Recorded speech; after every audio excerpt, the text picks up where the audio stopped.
Salut à tous, bienvenue pour une nouvelle vidéo. J'ai plus trop l'énergie mentale pour faire des vidéos. J'aimerais en faire des longues, des fournies,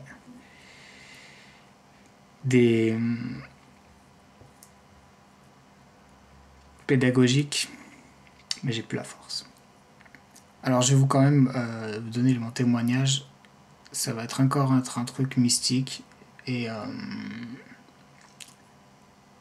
ça m'étonnera toujours ce genre de truc. Ça me rappelle mes expériences de 2014 en fait. Donc j'ai fait une grosse rechute début novembre à cause de beaucoup de choses. Et suite à ça, comme moi je suis un peu extrémiste, j'ai décidé de retomber dans mon régime alimentaire extrême parce que je savais plus quoi faire. Enfin, j'étais vraiment au bord. J'étais après une prise de sucre. Je me rappelle, j'ai marqué, c'était le 2 novembre, je crois. Ça partait dans des délires, quoi. C'est pour ça que je dis que j'ai toutes les maladies mentales, oui, mais avec quelle alimentation j'ai des maladies mentales? Avec une alimentation qui convient, j'ai pas de maladie mentale. Allez dire ça à une psy. Enfin bref, voilà, j'étais très très bas. Et je me rappelle, le début novembre, j'ai fait vraiment les idées, mais allez, tous vous faire foutre, voilà.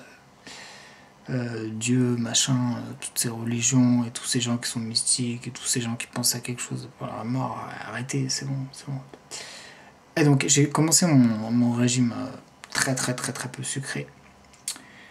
Un peu plus tard, donc drastique. J'ai du mal à faire les choses à moitié. Bon. Donc ça a eu comme effet de me faire perdre des forces. Bon, ça c'est normal. À long terme, c'est une catastrophe, ok. Mais bon, j'étais au bout. De toute façon, le 2 ou 3 novembre au soir, j'étais au bout. Enfin, il y avait plus. Je savais plus quoi faire. Donc voilà. Et ben, petit à petit, jour après jour, j'ai commencé à avoir des pensées mystiques qui sont revenues. C'est-à-dire que je recommençais à me dire, ah mais attends, après la mort, etc., etc. Je recommençais à avoir des trucs religieux, je suis pas spécialement religieux, je recommençais à presque croire ou à faire des petites prières. Enfin, pour moi, c'est quelques secondes, hein, parce que j'ai beaucoup de mal à réfléchir. Et c'est un truc incroyable, en fait. C'est un truc incroyable. Ça veut dire que quand je change d'alimentation, je change de pensée religieuse exactement en même temps. Et c'est vraiment venu tout seul, tu vois. C'est jour après jour, j'ai senti que la foi revenait, tu vois. C'est un truc de fou.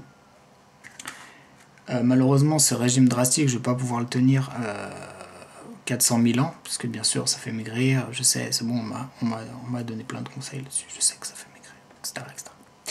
En même temps, j'ai pas 36 possibilités. Et j'ai envie de me dire, c'est pas possible, il faut que je la garde cette fois, tu vois. Il faut pas que je retourne au régime d'avant, même si je perds un peu moins de poids. Il faut que je garde cette fois, parce que pour moi, c'est plus important que de manger ou que de maigrir ou que mon état de santé. C'est vraiment d'avoir cette foi et je ressens toutes les idées mystiques qui reviennent, tu vois. Je ressens le mystique en moi, tu sais, comme en 2014 quand j'avais fait mon truc. Donc voilà, et je suis un peu face à ce dilemme-là. Quand je suis dans les excès, dans la nourriture et dans la bouffe, c'est vraiment, je vais vendre mon âme au diable, quoi. J'hésiterai pas à vendre mon âme au diable. Quand je suis dans les excès, dans la bouffe, etc., etc. Dès que je change d'alimentation, je dis, ah bah finalement, il va falloir résister. On va résister. On va résister et je regarde des trucs, tu vois, qui m'élèvent et des pensées positives, etc., etc., etc. Voilà, alors, c'est bien sûr délicat. Vous voulez que j'en parle à qui? À des psychologues, à des gens comme ça? Qu'est-ce que vous voulez que je dise? Oui, je me laisse maigrir, mais c'est pour avoir des idées mystiques, c'est pour avoir des rencontres mystiques, c'est pour avoir des expériences avec Dieu que je me laisse maigrir. À qui est-ce que vous voulez dire ça? À un médecin? À un gastro-entérologue? Bon. Pourtant, c'est la pure vérité, tu vois. C'est vraiment la pure vérité. Donc, mon régime sans sucre m'a rapproché de Dieu. Dieu entre guillemets, au sens large. Voilà. Et j'ai moins d'idées perturbatrices et des choses comme ça. J'ai beaucoup plus de fatigue, mais avant, je pouvais pas rester dans mon lit sans être complètement possédé par mes idées, et devoir bouger de partout. Là, je suis dans mon lit, je suis pas mal. Donc voilà. Alors, pour ceux qui... Alors, je me dis, ça veut dire quoi, ça? Ça veut dire peut-être que ne pas croire en la vie après la mort, c'est peut-être une expérience de dégénérescence.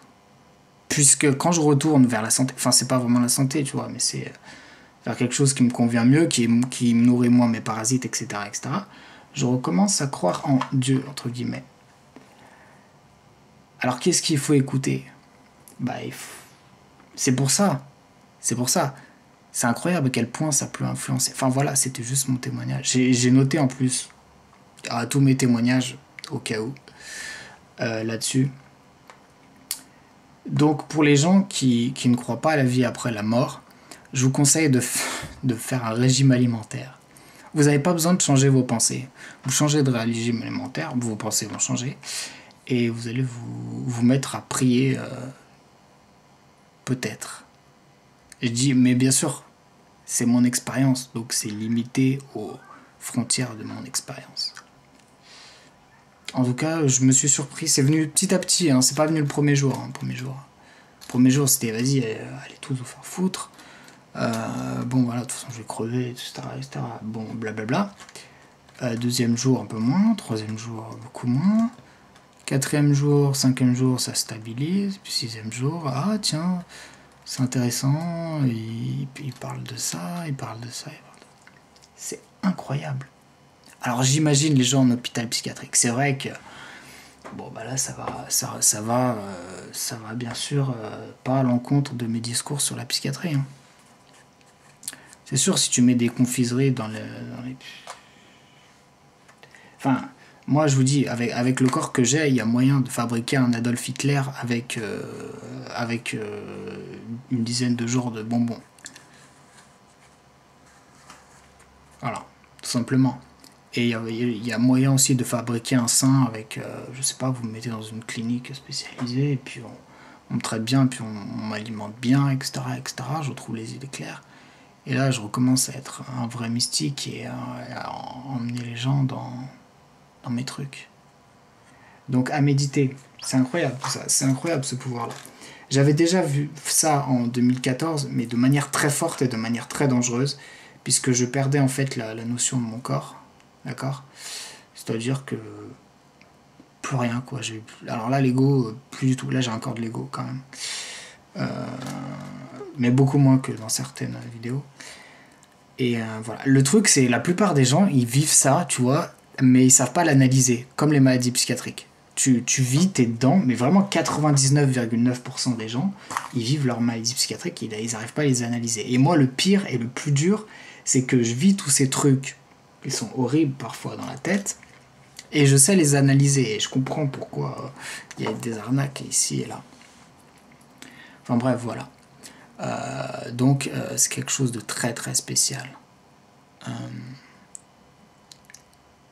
Donc il va falloir que si je retombe, parce que je risque fort probablement d'arriver dans mon parasitisme et dans mes idées parasitées, il va falloir que je me dise que c'est du vent, et quand je suis pas parasité, j'ai plus tout ça. Donc ça vient de là. Et donc, mais quand on est dans le truc, c'est extrêmement difficile. Et donc, ah oui, il y a eu les crises d'angoisse aussi. Mais franchement, la crise d'angoisse, c'est un des pires. C'est l'enfer sur Terre, la crise d'angoisse. Enfin, les angoisses, moi, comme j'en ai eu, je me rappelais même plus à quel point c'était violent, parce que j'en avais déjà eu. Et donc, voilà. Donc, si vous voulez vous rapprocher de Jésus, la première chose, c'est pas de lire la Bible, c'est peut-être de changer d'alimentation. Mais je vais pas encore extrapoler, c'est juste mon cas. Mais en tout cas, dans mon cas, c'est hyper flagrant, quoi.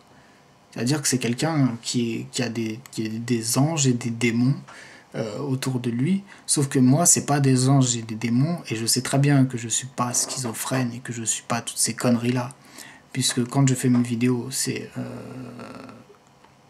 dans un état complètement normal. Quand j'ai une bonne alimentation, c'est dans un état normal. Quand j'ai pas de craquage, etc., c'est dans un état normal. Donc c'était bien sûr ce que j'en pense de toutes ces maladies soi-disant psychiatriques. Et d'ailleurs, la plupart des gens en hôpital psychiatrique, je sais pas si ça existe des gens qui sont fous et non parasités. Pour moi, la plupart des fous sont des grands parasités, mais ne sont pas des grands fous. Les fous qui sont des grands fous, il doit y en avoir, mais il y en a beaucoup moins que ce qu'on pense. Voilà, bah c'était un peu parti dans tous les sens parce que j'avais pas mal de choses à dire. J'en avais encore beaucoup à dire, mais ça sera pour plus tard. Et moi, je vais conserver mon énergie parce que voilà, parce que c'est rude en ce moment. Ah, merci à tous ceux qui m'ont souhaité mon anniversaire. Hier, c'était mes 25 ans et c'était aussi la pleine lune. La pleine lune assez hard. Je vous remercie encore tous ceux qui me suivent de votre soutien et je vous dis à bientôt. Le combat continue. Moi, c'est vraiment un combat, ouais, on pourrait dire entre le bien et le mal. C'est vraiment manichéen comme truc. C'est comme ça que je le perçois. Et c'est rude parce que c'est mon corps qui est le théâtre de ce combat qui me dégoûte parfois, plus souvent. Donc voilà. Passez une bonne journée. Ciao.